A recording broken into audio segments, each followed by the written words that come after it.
And thanks to everybody that's here. As I said last night, we often hear about how it's like herding cats, and it is, to get atheists all in one place. So you'll be interested to know that the headline in the paper, the article in the paper today is "The Atheists Are Coming, the Atheists Are Coming." So that's pretty cool. Our first speaker, Dr. K. Sohail, grew up in a traditional community and conservative culture in Pakistan. The more he reflected on life, the more he distanced himself from blind faith and became a free-thinker embracing humanism. He published his first book about his philosophical journey from Islam to secular humanism in 2001. His interview on the Michael Koren TV show was the first of many that connected him with other humanists across the country. It's a pleasure to welcome Dr. K. Sohail. Dr. Sohail?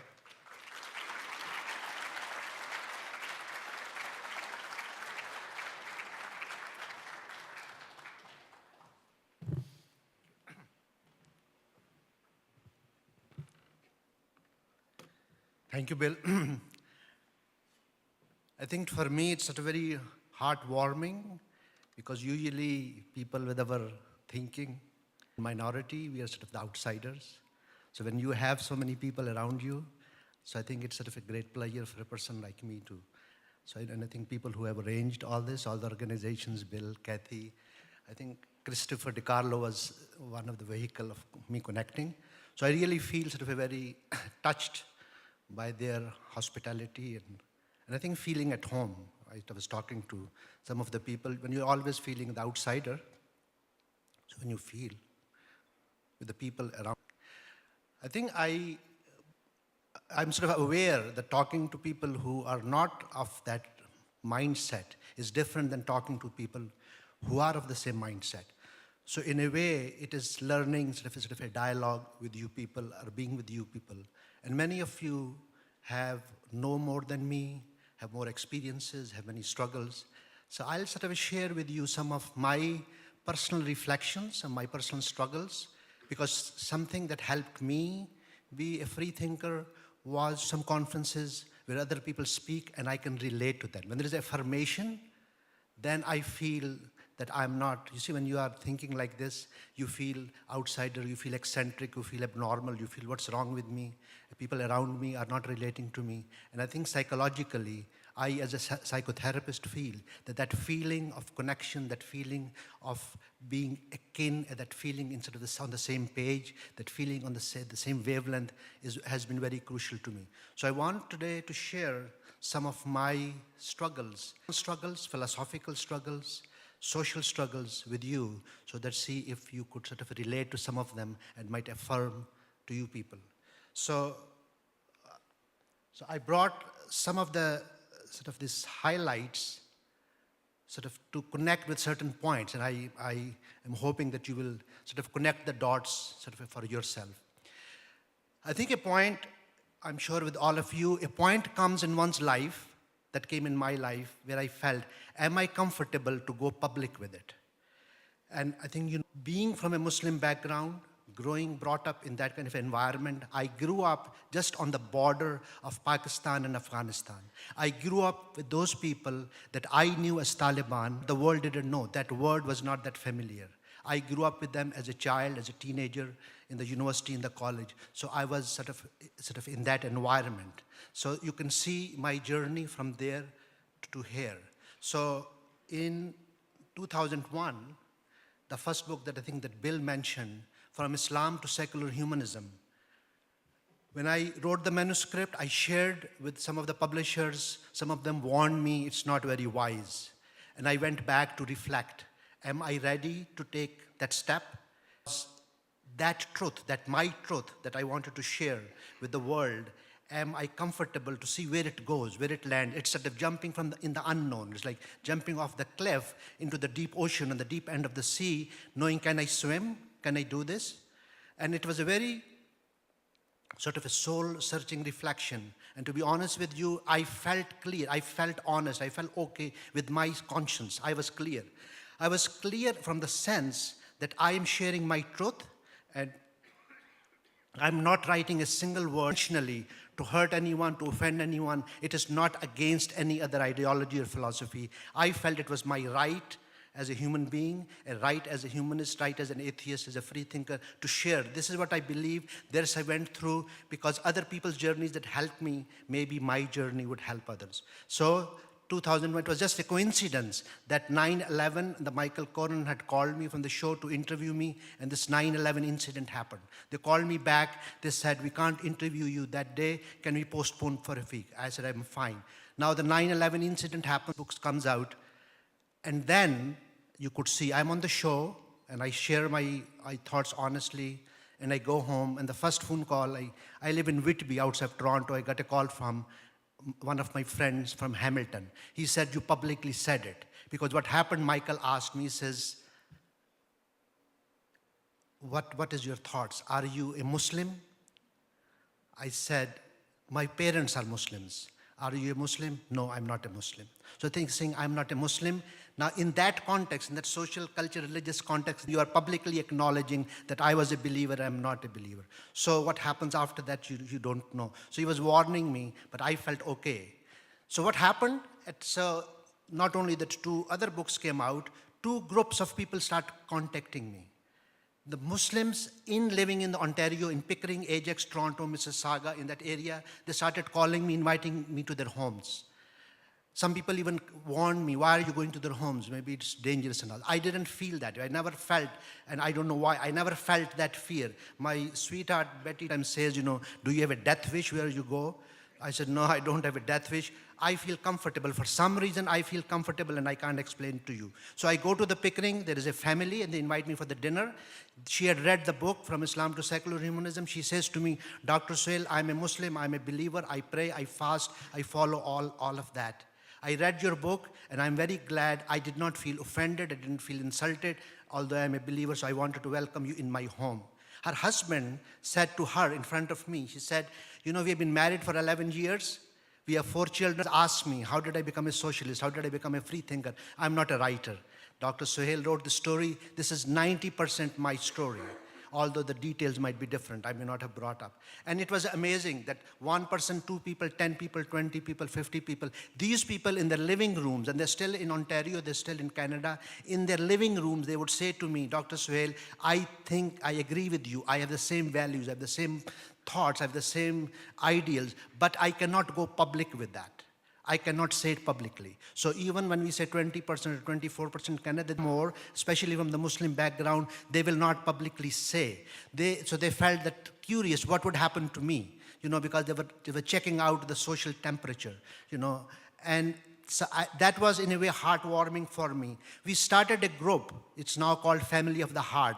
We did not want to give it any openly secular, atheistic kind of a thing. It is more of a secular humanist organization. We started with 10 people. We would meet in somebody's home at a dinner. One of my friends, we tease him. He's an atheist, a very dedicated atheist. His home, we call it of the atheist. We collect at his house. His wife is very religious. She is a practicing Muslim, but she's very open-hearted, very warm, very caring. She welcomes us, cooks dinner, we sit down, we chat. From the home, we felt comfortable to go to a restaurant. We will have this sort of a buffet. Everybody will pay $10, $12, and we'll get together. I wanted to open up a dialogue. I felt that in our Muslim community, dialogue was missing. There was a lack of tolerance. We cannot understand. We do not even want to talk to the people who do not agree with us. So just to promote the dialogue, come the right or the left. So we invite religious people also, but they have to be open. They present their religious speech or their whatever, but they have to be open to have a dialogue with the free thinkers. From 10 people in 2003 that we started, now on our internet, our website, we have about 7,000 members on the internet of the Family of the Heart.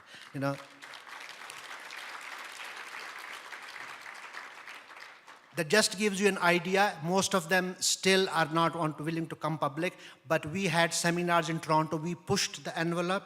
We had one seminar, Can We Say Goodbye to God? And we were surprised in Toronto, in North York Library, 150 people showed up. Some of them were believers, some of them were not, but they were open to talk to us. And I felt very comfortable, very excited about that process, that how people, their children, their spouses, And then I found out that I asked them, why you don't want to come public? So you will be surprised with the type of responses. One says, I have a young daughter, I want to get her married off. If they find out that her father is an atheist, they will not marry her. That is a very personal struggle. I give you an example. After that book came out, a doctor from South Africa called me and he said, I want to talk to you. We went out for dinner. He said, my wife is from Pakistan. She's very religious. I'm a closet atheist. My wife doesn't know. Now our son is a teenager. She wants me to be the role model. She wants me to go to the mosque every Friday to pray so that our son becomes a good Muslim. And he said, I am struggling with that. What do I do with that? I want to share with you that as far as a political struggle, and I'm very supportive of at the media and all that, that is very powerful. That personal struggle that you see as a psychotherapist, battle with your friend, with your relatives, even with your spouse. It is like, I called it like coming out. I see many patients who are like bisexual or alternative sexual orientation. Their wives don't know that they are gay. Their wives don't know they have children. The children don't know who they actually are, My good friend, give you another real example before I go further. My good friend, who's an atheist, went to Pakistan. He was living in New Jersey, fell in love with this woman, a very charming young lady, married her, brought her to New York. I called him. I said, why don't you bring her? He should come to Whitby, join us. We should have a weekend together. He and his wife show up in Whitby. I offer them dinner, and she says, is this food halal? So because I don't observe halal, so I felt kind of not embarrassed, but sort of I was not a good host. I said, I'll make an omelette for you. Tomorrow we'll go to Gerrard Street. Over there you can have some halal food. So she was okay, very graceful about it. I take her to Gerrard Street. We sit down. By this time she was comfortable that I was respectful of her religious values, although I'm not practicing it. She felt comfortable to say to me, Sohail, now you are just my husband's good friend. I'm feeling comfortable with you. I want to share the good news that I'm pregnant. I said, congratulations. And then she says, pray that it will be a girl. And I said, I've never met any Pakistani woman who will wish to be a girl. I said, why is that? She says, my husband is an atheist. He does not believe in circumcision. And if he have a son, then I would like him to be circumcised, and he wouldn't. So it was an awkward moment, you see, that I didn't think that atheism could cause that kind of an issue. So I even suggested to him as a doctor, I said, many doctors, believers, still believe in circumcision for medical reasons. He had very strong feelings about that. So anyhow, they go back to New Jersey. The baby is born. It's a boy. He's not circumcised. After about 6 weeks, her family, her aunts and uncles come and visit them. My friend goes to buy naan, some bread. In the meantime, they look at the baby and then they find out that the baby is not circumcised. They say to her, sweetheart, how come your son is not circumcised? You are a Muslim. She says, my husband doesn't believe in it. They tell her, do you respect God more or you respect your husband? This marriage is not good. You are married to this atheist. If we knew he was an atheist, we would not have married you. By the time he brings the food home, there is almost at the verge of this divorce, but she's insisting, I love him, he is the father of my child. So he had to take that stand, that listen, I welcome you and, offer you dinner, but please do not create this marital conflict. So they left and they were not very happy. I'm just sharing with you these ideas that these are very real personal issues that my friends or the people of our thinking face, and we have to deal with them. Comfortable, very confident, that people invite me. I feel very humbled by their love and affection and opening that dialogue. By nature, I'm more gentler, so I don't feel that comfortable with very strong confrontative thing. Maybe it's the psychotherapist in me, I like the dialogue, so I play gentle. If I feel the person is too much offended, I back off so that I have another chance. And I've seen people, these 7,000 people on the internet, they write and call, and I their dialogues and share that message in a gentler, softer tone so that it is more palatable. So I add, with the Tabasco, I add a little bit of yogurt to palatable. But that's my style, Now, I think I want to go a bit further with you.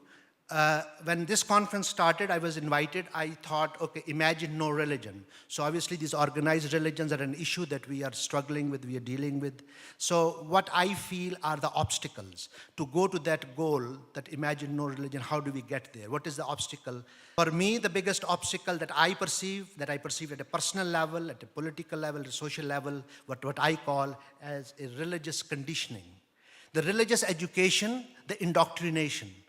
The indoctrination is so strong, and it is very psychological. It's not even rational. It is so deep-rooted in the unconscious, this conditioning, this indoctrination, that the child, by the child is 10 or 12, he or she has absorbed that. And that values are so strong that you could see, just as a general, we don't need any real statistics, that most children of Christians would not only live but die as Christians. Most children of Jews will die as Jews. Most children of Muslims will die as Muslims. Most people of Hindus will. So the religious indoctrination is so deep, so entrenched, so ingrained, so absorbed, so internalized that it becomes part of it. So what does happen? How does this work? I, as a psychologist, psychotherapist, ask myself, how does this indoctrination work mentally, psychologically, emotionally? I've come up with 4 areas. I've not read it in a book. This is just my own thoughts. Because you see these big sort of, that we see mosques or any church or any organization, how that is the symbols of those. The first one I feel is the intellectual. There's 4 parts that I figured it out for myself. The first part is the intellectual, so intellectually, the child is given this blind faith. You accept it. It is sacred. It is holy. Holy, believing in heavenly God, a belief in prophets, a belief in scriptures, a belief in life after death, a belief in miracles. You just accept it because grandmother, grandfather, your ancestors believe in it. Don't question it. Just take it. This is good for you. It is good for your spiritual health. It will make you a better person. You will go to heaven. So all that intellectual part is taken by the child, and by the time before he becomes a teenager, he has absorbed that very deep, and it's very hard for him to get rid of that intellectual sort of a thing. Then it goes a step further. It is not only intellectual, it is also emotional. The emotional is that there is a concept of sin, and there is a concept of guilt. So if you break the law, if you do not follow the road, the path of your ancestors, then you are sinning. Then you have to feel the guilt, and then you will burn in hell. That is a very deep-rooted sort of a thought, feeling. It touches you to the core. And especially it is shown in the element, in the part of life that is the sexual, the intimate part. The part of life that is supposed to be loved, that should to be cherished, that should to be enjoyed, that should to be our most intimate part is connected. Sex and love is connected with sin, with guilt. That is very deep down. And those of you who are therapists, you can see the anxiety, the depression, the marital problem, and many things that are not comfortable. They're not comfortable to share this love and affection in a certain way. You see, in the Catholic, they say only in a missionary position. Inside this institution of marriage, in a certain way, in a certain form, you can express it. It's sort of restricted. Masturbation becomes self-abuse rather than self-pleasuring. It is very deep-rooted. It's very core of the person's personality, of their character, that it is ingrained. Now, up to this far, the intellectual and the emotional is personal. You can say, okay, this affects the person. It goes a step further. The third part that I feel is the social. It is this thought that this group, our group, we have the total authority, we have the ultimate truth. This is the reality, this is the truth. And all the other people from other sects are wrong, they are bad, they are misguided, So this discrimination, I am the only right way of thinking, all the others are wrong.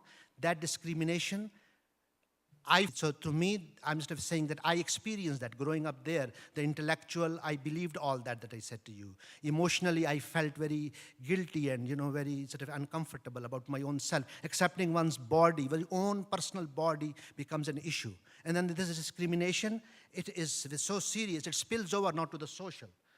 In Pakistan, you could see every day you see that. It is inside. They're not only fighting, although they are against atheists and all that, but inside also, Shiites say that we are the right one, not the Sunnis. We are the right ones, not the Ahmadis. So we even Christians are, so all the minorities, the religious minorities become the outsider. So if you are weak, you keep quiet. If you're strong, if the fundamentalist vigor is strong, then you go, you take that role. You go on the offensive. Then you want to preach. You not only want to preach, you want to convert. And you don't want to convert in a sort of a normal, healthy, affectionate way. You want to use the force. So you see, it was heartbreaking. My friends in medical school who were from the Ahmadi group, their doorsteps were covered with garbage. Just imagine how irritating is somebody coming to you and putting all this garbage on your doorstep just because you have a different faith or, way of thinking or way of lifestyle. Then finally, I think that you people see in the newspaper is declaring, it's the political part, the holy war, it's the crusade or the jihad, that finally at a mob level, at a massive level, you go and you declare your ideology, your faith as the only right faith, and you feel you are given this message or this role by God or your script to spread the word, and at whatever cost, by hook and by crook.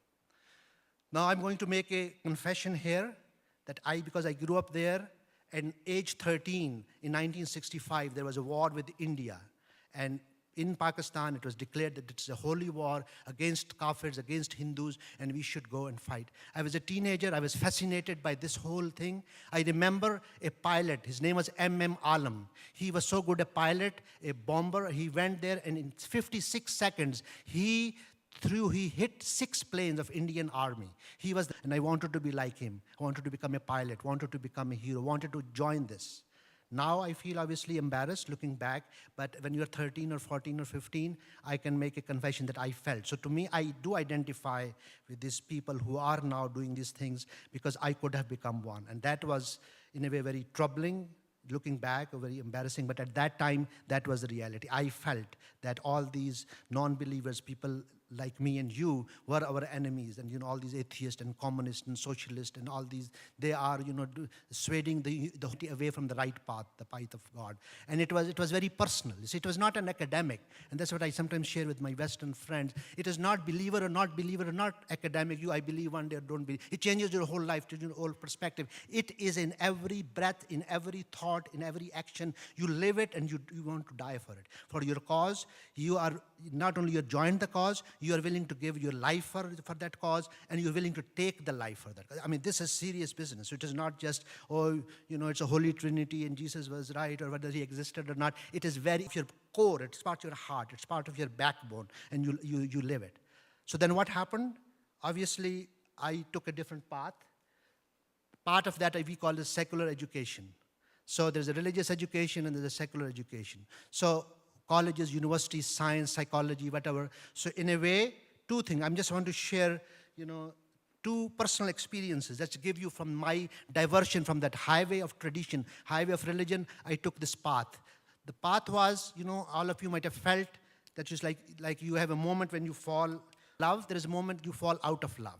So I was in love with Islam, love with God, love with this holy doctrine. Then how do you fall out of it? A small incident, sometimes a small incident. It's like when you fall in love, you see somebody, is a smile, is a twinkle in her eyes. It's very simple, it's very ordinary, but it makes extraordinary because it takes that seed in your heart and then it blossoms. With the fertile soil and the sunshine and the warm air, it blossoms into a flower. So what was that seed? I was about 14 or 15.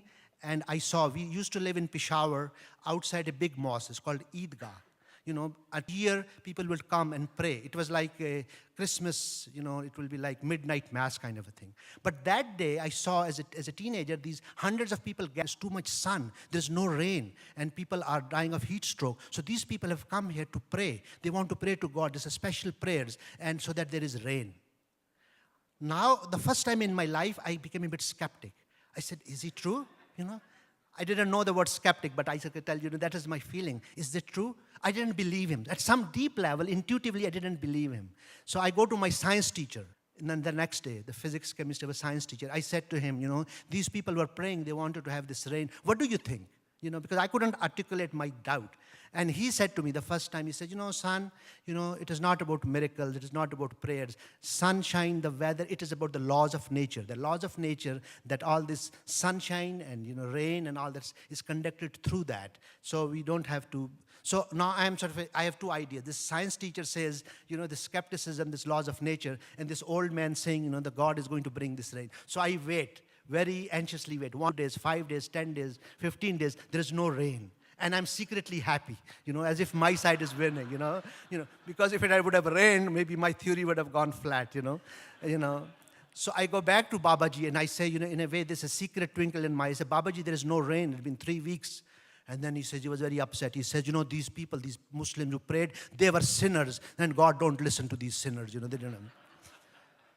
So in a way, it was sort of amusing, but that put more thought. God did not bring rain because these are sinners. So if God is this merciful, kind God, a father like a mother, then he shouldn't worry about the children. They are suffering. They're in heat. He should have sent the rain, whether they pray or not.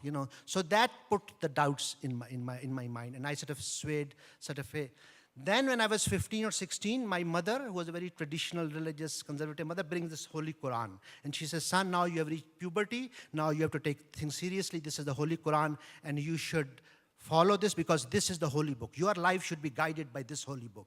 So now, as you know, that most of Muslims in non-Arab countries, they do not understand Arabic. So this holy book, but they don't understand.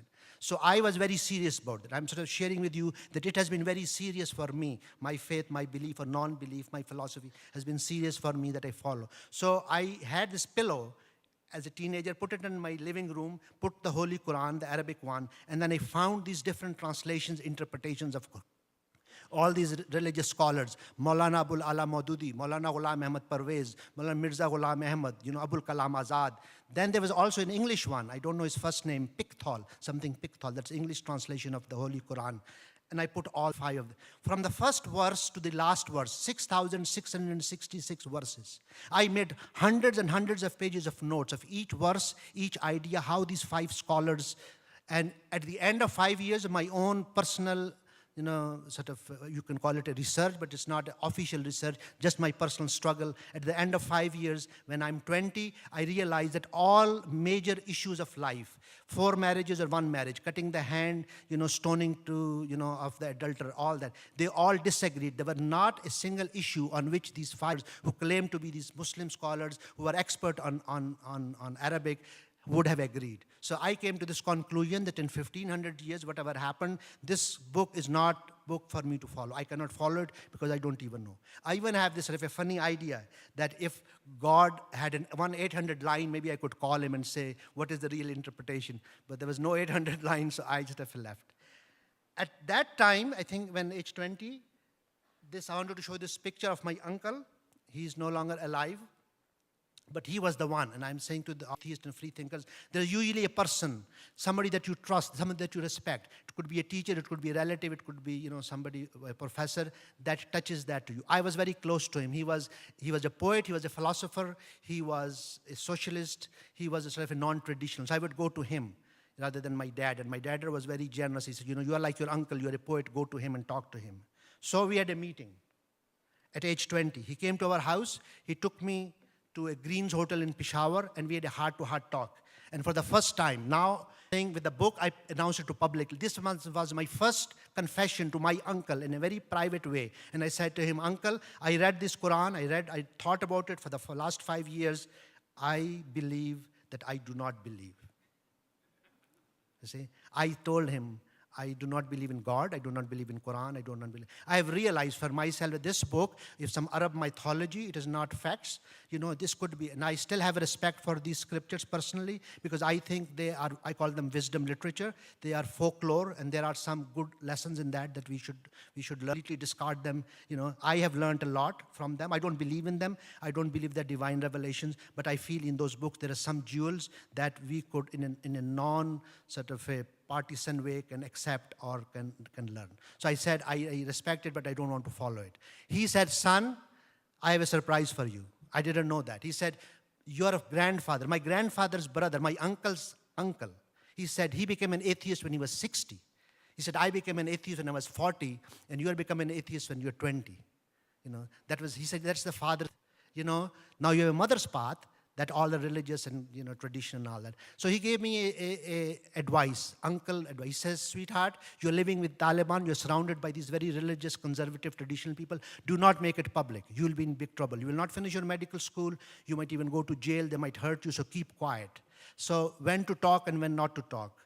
When to say and when not to say. what to write and what not to write. He helped me as a writer. He says, you have to write. If you're a good writer, you should say your truth without really stirring up that kind of a thing.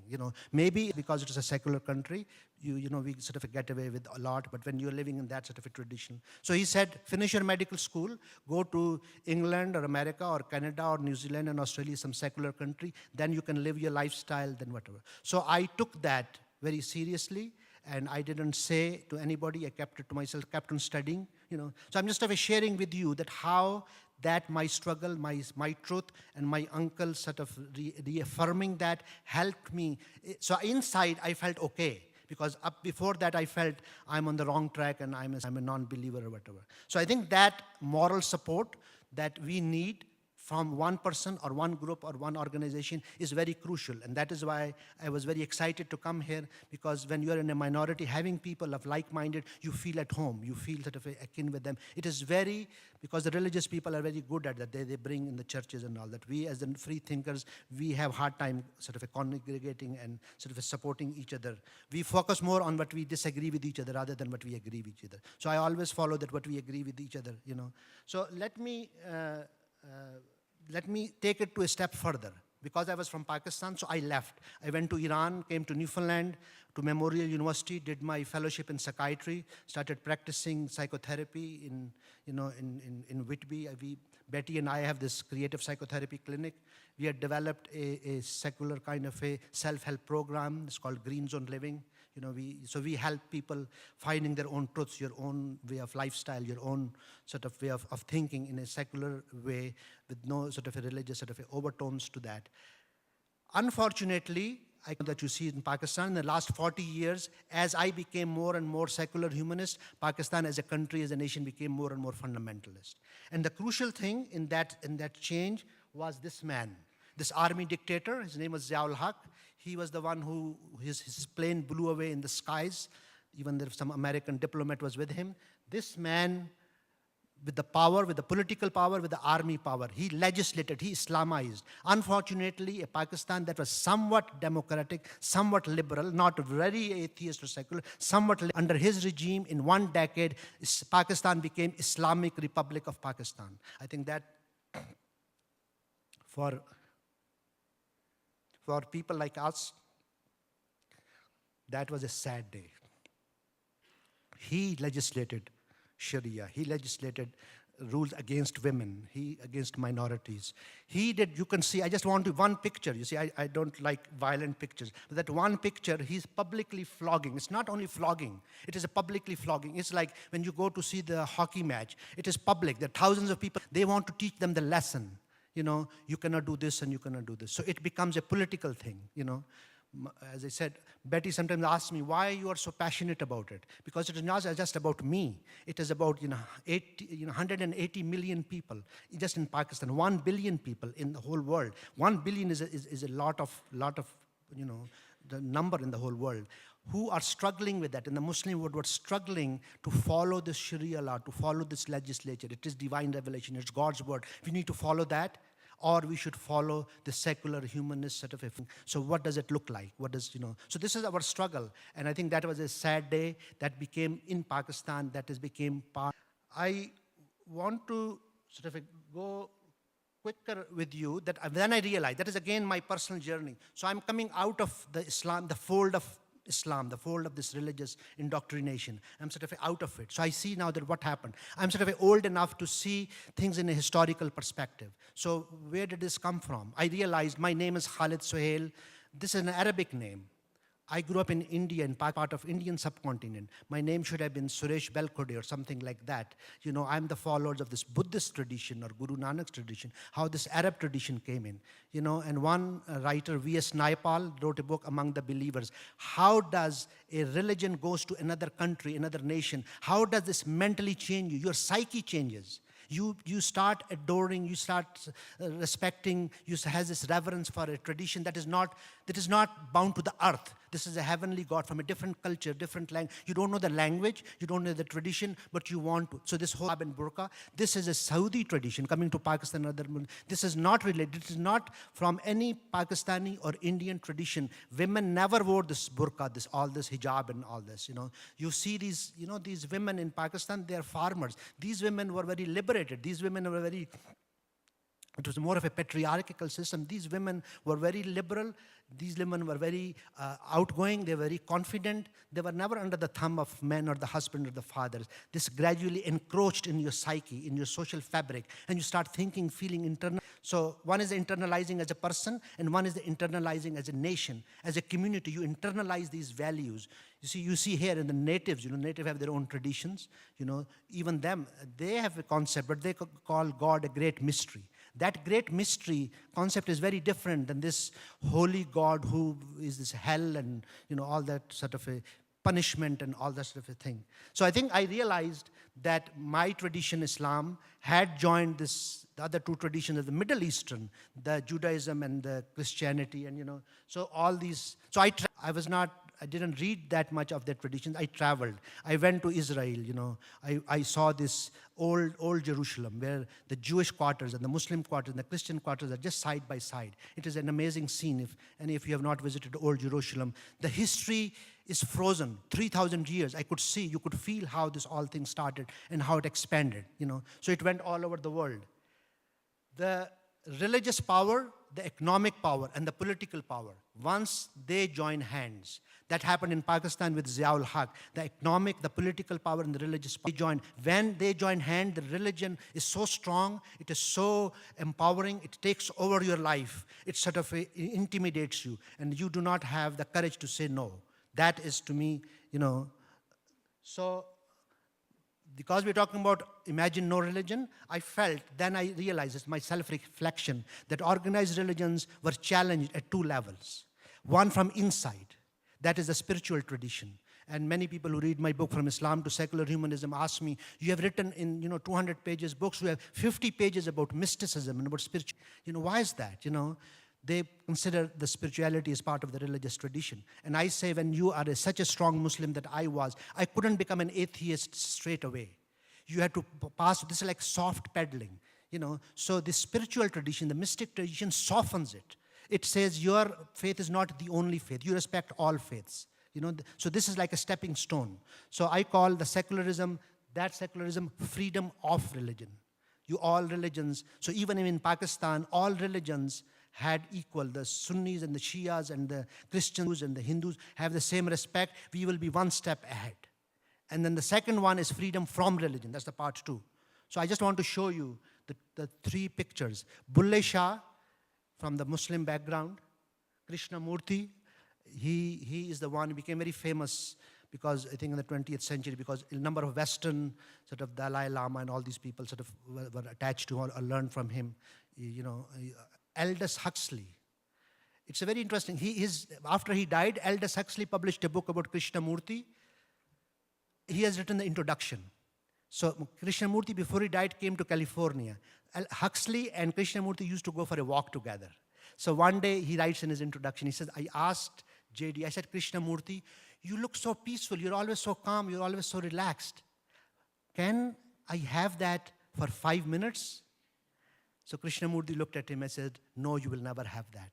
So Huxley was kind of offended because he knew that Krishnamurti was a very soft-spoken person.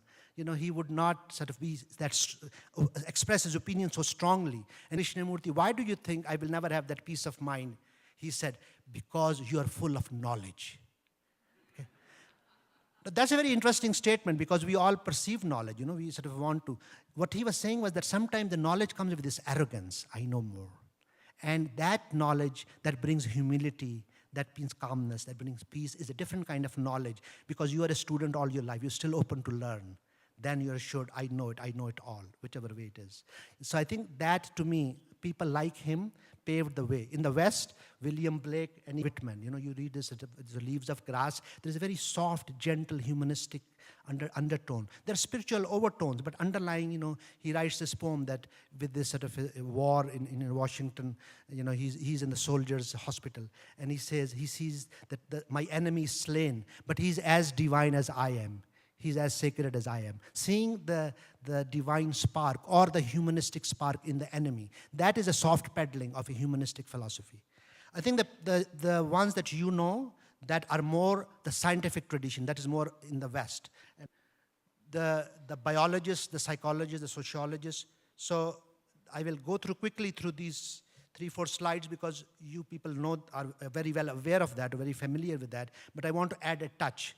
Now, we all talk about the origin of species. I want to make a comment here that although I'm a non-believer and I'm atheist, but there are Muslims. So in the Muslim fold, there are two kind of groups. One group does believe in origin of species, does believe in evolution, does believe. They even give you some Quranic verses that might support, while others are completely against. So in a way, when we are working with them, we welcome them. They are they are halfway there. They're open for a dialogue. So all I'm saying is, because you people have, in the West, this creationist and evolutionist is a big, hot debate. There is a different kind of debate in the Muslim world. So I'm giving that touch, that for the Muslim world, that people who do, there are people like Ghulam Ahmad Parvez, and there are some philosopher Muslim scholars. There was a guy in Sir Syed Ahmad Khan in India. He promoted science, but although he was a long beard, he was considered a mullah, but he was in favor of science, in favor of psychology, philosophy. They branded him, didn't call him atheist, they called him naturey, that he believes in nature. He was sort of a branded, but he struggled. So some of these Muslim scholars do struggle. They sort of paved the way for that open dialogue, and I welcome them. I have a dialogue with them. The same way, I think, from the Freud, the origin, the interpretation of dreams. I did go to Vienna. I visited his clinic being a psychiatrist. I was curious. Just tell you one thing, Sigmund Freud also, like many of these people, are sort of a misrepresentative. One thing, we sort of a value, he said, you can be, because we are rational people. Freud said that you can only be rational when you're emotionally mature. This is very interesting.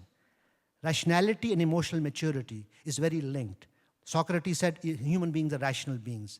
Freud said if you have emotional problems, if you are emotionally distressed, disturbed, then you are not a rational being, you become a rationalizing being, which means that you have an emotional reaction and then you rationalize. You use reason to justify something that is emotionally charged and it may not be right. So to separate the rational beings from the rationalizing is one gift that Freud gave us. The same way, the Das Kapital, the Marxist evolution. In Pakistan, in India, there are many Marxists. But unfortunately, they lost the battle in India and Pakistan because many of them became very angry. There was a very angry Marxist in Pakistan. As if they became, they were not from fundamentalist religious people, they became like fundamentalist Marxist communists. And people started to walk away from them. Their message was not gentle. It was very, we want to bring the revolution. It was so harsh, people could not digest it. So sort of sharing with you that how in the Muslim world, these messages have gone, Darwin's, Freud's, Jung's, even the fourth one is the Sartre. They're very cynical. Pakistanis are very cynical about Sartre because they associate his existentialism with atheism. So they think if you're an existentialist, that means you're a non-believer. So there are these tones, there are these perceptions, social perceptions that I don't think are real. They have not read the original documents, but they have created their own perception of that. And we fight that. We try to clarify, to say, no, this is not what Sartre said. This is not what Marx or Freud or, So I'm just sort of sharing with you that in the world, there is a different kind of debate that is not in the West. This whole 200 years of biologists, psychologists, sociologists, anthropologists, existentialists brought it to the forefront. And if you use the symbol was Nietzsche, the symbol was Thus Spoke Zarathustra, and that he declares. I brought this slide to show you that inside it says God is dead, Nietzsche, and then says Nietzsche is dead, God. Okay, that's a very interesting document. That the people inside the Christian world are very angry with Nietzsche.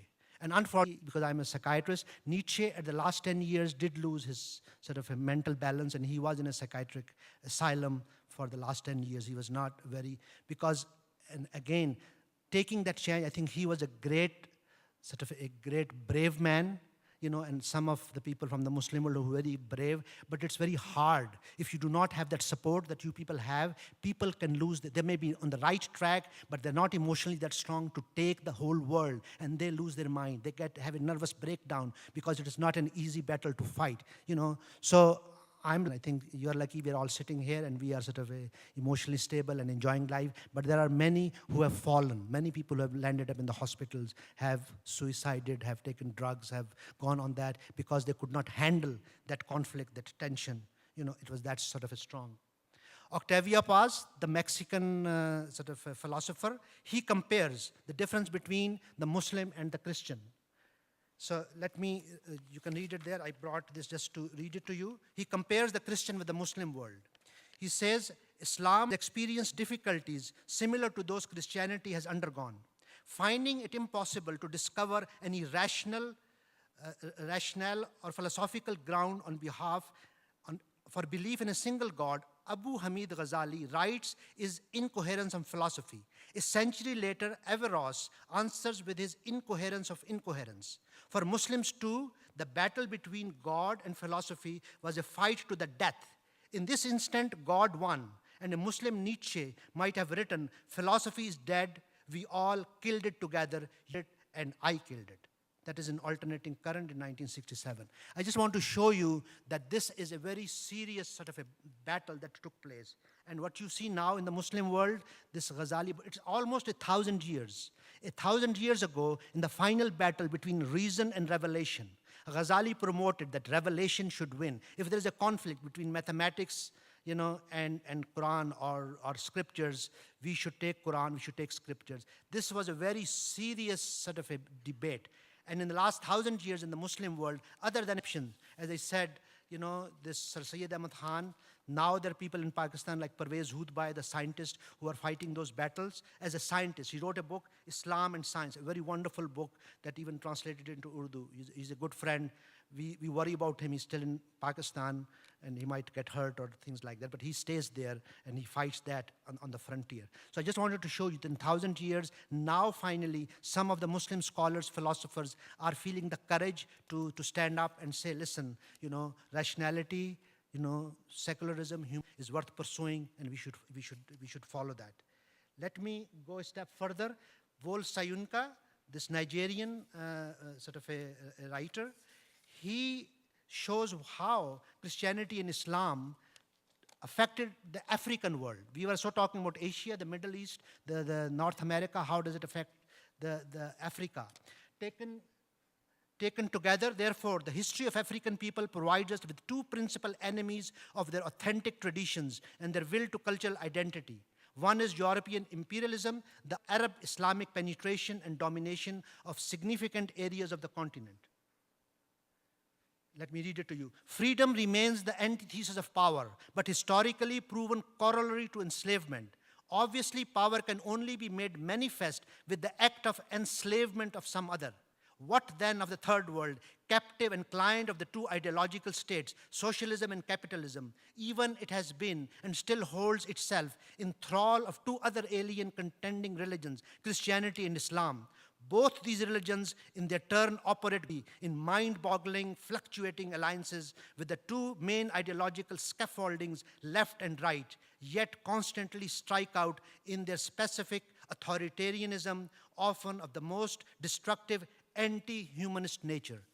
You can see he uses the word anti-humanist nature, that how these ideologies. So to me, my understanding now, it is not just a religious ideology, any ideology, when it becomes so sacred, whether it's communism or any other ideology, when it takes that step that human beings are subservient to these ideologies, we have a problem. So as a humanist, I believe that human beings are more important. They are the center. We need any idea, any philosophy that supports humanism, we support them. Any ideology that goes against that, we have some conflict with. I just wanted to show you how the Middle Eastern, these three traditional religions and the economic powers have joined hands, the political, economic, and the religious power, and how they operate. It's very mind-boggling, and most people do not fully understand. Now let me come finally to our atheists, because obviously we imagine no religion. What has happened with these struggles of these psychologists, sociologists, the number is increasing. Not only the number of people who are openly declaring, and I want to make it very clear, I know in the Muslim world there's a big number who are not open to say publicly on the forum that I'm an atheist, I'm a humanist. They still continue. I was talking to some friends yesterday, and many of them use these euphemisms. They say, I'm a secular Muslim. I'm a cultural Muslim. They do not want to say I'm an atheist. And many of the people I know, they're deep down, they're atheists, but they would not come out and say. So the number is increasing, 1%, 15%. Our friend from CFI said it's 24% in Canada. I thought it was 20%. Scandinavian countries have obviously have far more. This whole process, to me, comes up with this final question that I want to share, that what role religion has been playing. Until we understand psychologically and socially what role has been playing, it will be hard for us to say, imagine no religion. I want to give two examples, one cultural and one personal. The cultural is Mao Zedong, who was obviously a Maoist. We had our political differences with that guy because he had his own ideology, but in some way, I think that are worth seeing, worth pursuing. He said that China is like an old man who has a bag of problems on his head and a cane of religion in his hand. If we ask him to leave the cane, he is afraid he will not leave it because he's going to fall flat on his face. But if we take the problem of social, economic problems, people have food, people have health care, people have, education, people have, a roof over their head. If they have those basic problems, then their need to rely on religion, especially when they're in a crisis, will be less. So that's an indirect way. I use it in my psychotherapy. People who come, who have drug addiction, drugs, cocaine, and all that, they're using that as a crutch. I say to them, you want to get rid of that? I can say, oh, stop drinking, stop smoking, stop doing that. He knows intellectually, he knows that smoking is not good for him, but he cannot emotionally get rid of that. I tell him an example of a woman, a beautiful woman with tattered clothes. If I ask her to take off those clothes, he will not do that because she doesn't want to be naked. But if I give him a beautiful dress as a gift, to wear that gift, she will get rid of those tattered clothes, that rags, take a shower and wear that. So to me, I feel as a secular humanist, it is my personal and our collective response to give the world, to give the humanity those gifts. So what are those gifts? Those are intellectual gift, social gift, ethical gift. These are the gifts. Last year, I was in a Humanist Association of Toronto. There was a young woman, she said to me, Dr. Sohail, you are a non-believer, I'm a Christian, I just came for the first time to a humanist seminar. You tell me, you do not believe in Bible, you don't believe in Quran, you do not believe in Gita, you do not believe in Old Testament. Where does your ethical values come from? What do you follow? I said to her, this is a very important. I gave her a small answer of my personal and collective conscience that we as human beings has evolved to have certain conscience. But I want to share that with you. This is my last sort of a comments, that we as humanists need to pursue that there were secular ethics in the world, in the history, that many traditional religions have taken over. They support, or they think that they promoted that, and we as humanists, atheists, and secularists and humanists have stolen from them. I have an opposite argument, an opposite point of view. I give you 3 examples of Confucius from China. Don't do unto others what you don't want to be done unto you. In the Christian and whatever they say, do unto others what you want to be done to you. That's the golden rule. But he was sort of a humanist. Confucius did not promote God and life after death, but he shared that. So the Confucius rule, golden rule, has been taken over, and most people don't know that Confucius shared that. Buddha, some people obviously think that about him as a religious leader, but my understanding of Buddha, that he did not promote any heavenly God and all that stuff. I just want to quote you one example of his saying, believe nothing just because someone else believes it. Believe only what you yourself test and judge to be true.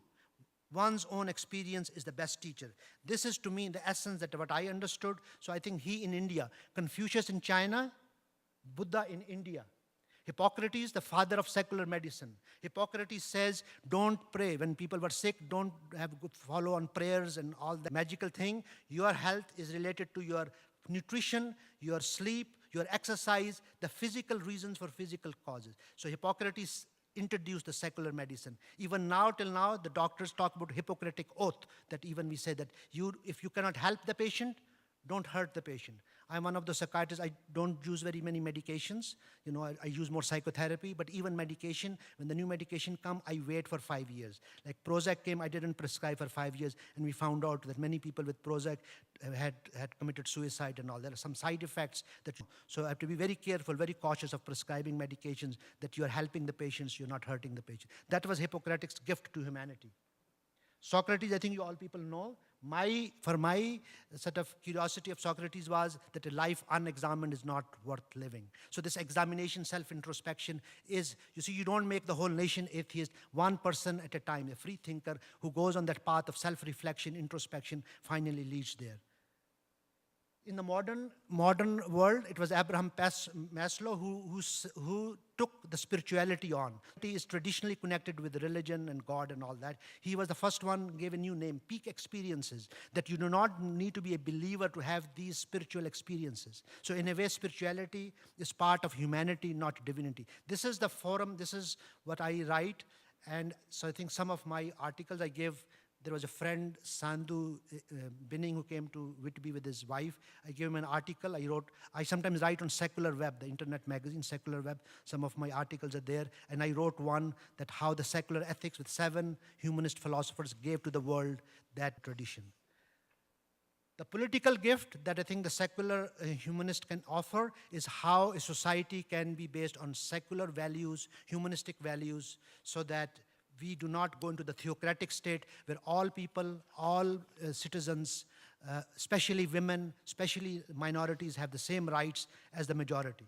So at the end, I say my vision is secular ideas and humanistic ideals so that we can all create a just and a peaceful world and invite, I think, those believers, what I'm saying, those believers have a soft corner, who have an open heart. Some of them are willing to have a dialogue with us. So I do not reject them just because he's a believer. I welcome it. You respect my truth, I respect your truth. And I find it very fruitful, especially in the Muslim world, to open that dialogue. And I've been doing that and with little progress, but I feel very proud. And I really want to thank you for giving me that time and listening to my whatever I had to say. I feel very passionate about this, and I feel very excited, and I want to thank Bill and Kathy for especially inviting me for this forum. Thank you very much.